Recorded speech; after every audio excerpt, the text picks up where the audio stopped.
So it's 2025, and I basically want to hit on a few different reasons why I still like Nokia phones in this particular year. Now, clearly, I think these phones are kind of hit or miss, and I probably would not recommend a lot of people to go and buy them anymore. But in my personal opinion, I still like a lot of things to do about Nokia and how these phones kind of held up probably for a majority of time. Now, number one, the big thing I would always hit on with Nokia phones is that, in my personal opinion, in some ways, they were kind of ahead of their time when it came down to the camera sensors.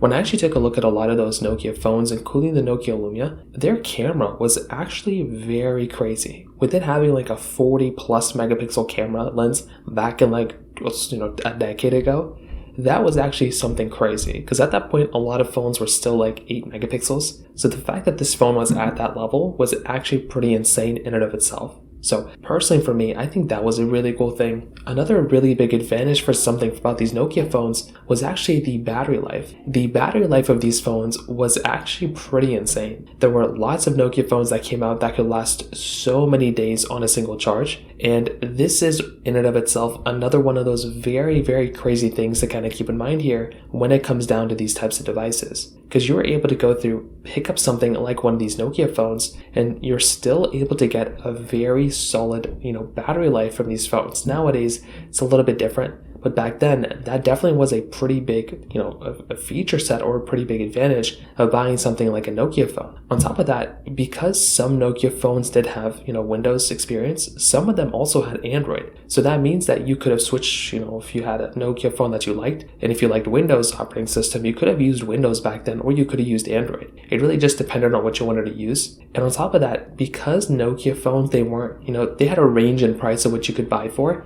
a lot of their phones were pretty affordable. You could go and instead of spending $1,000 on an iPhone or maybe even $500 on a Samsung Galaxy, maybe that was the A series or something like that, Nokia made a lot of very ultra cheap budget phones. And I think that was something that was really, really nice that they did as well. So those are just some advantages and some reasons why I did like Nokia phones, even do still like Nokia phones in 2025. If you have any other thoughts or questions, please let me know in the comment section below. Hit the like button, that would mean so much, but definitely hit that subscribe button. More importantly than everything else, I love every single one of you guys. Hopefully I'll catch you guys in the next video.